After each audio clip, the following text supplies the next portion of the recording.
Mozaik 8 Sungai. Bulan Oktober tahun ini. Dadaku tak hanya berdebar untuk tanggal 23 menunggu hujan pertama, tapi juga untuk ayahku.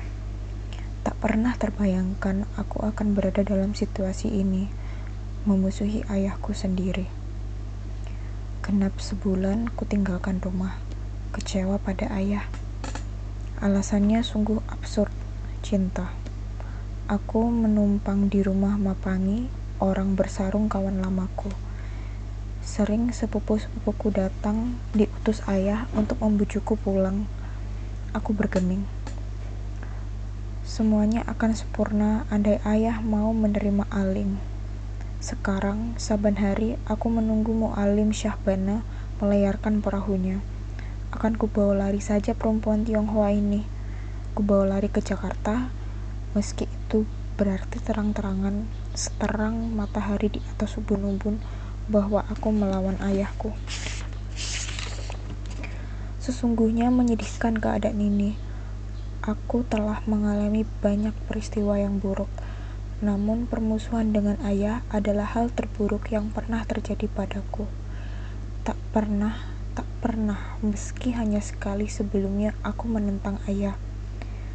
Aku telah dibesarkan dengan cara bahwa memusuhi orang tua adalah sesuatu yang tak mungkin terjadi. Apa yang kulakukan sekarang seumpama burung ranggong ingin melawan angin. Dua hal yang diciptakan untuk tidak saling bertentangan. Malam-malam yang senyap di perahu, sering aku kesulitan tidur. Wajah ayah terbayang-bayang. Sering ku dengar kabar, kerap ku baca kisah-kisah yang disebut sebagai menggiriskan yang dapat orang lakukan karena cinta. Ditinggalkan keluarga, bahkan sampai meninggalkan keyakinan. Rasanya tak percaya aku mendapati diriku sekarang menjadi bagian dari cerita-cerita yang disebut sebagai menggiriskan itu. Lalu, sisa malam kulewatkan dengan melamun. Sebuah lamunan yang menyesakkan karena di dalamnya berkecamuk kekecewaan pada ayah dan harapan agar Mu'alim Syahbana segera berlayar, agar segera dapat kutinggalkan ayah dan kampung yang tak lagi indah bagiku ini. Kampung yang hanya memberiku kisah-kisah sedih ini. Jakarta berdua dengan Alim.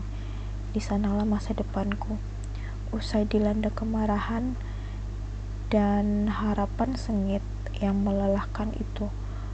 Waktu merayap ke dini hari, pukul 2 pagi. Kupandangi jembatan Linggang dari haluan perahu dan aku rindu pada ayahku. Rindu sekali. Dalam kepalaku lalu muncul gambar-gambar yang lama. Gambar ayah memetikanku jambu mawar dari puncak yang paling tinggi. Gambar ayah mengajariku membuat perahu dari pelepah sagu. Gambar ayah memboncengku naik sepeda ke pasar malam. Gambar ayah membuka tas sekolahku, lalu menyerut pensil-pensilku dan menyampuli buku-bukuku. Gambar ayah mengikat tali sepatuku kalau aku akan berangkat sekolah.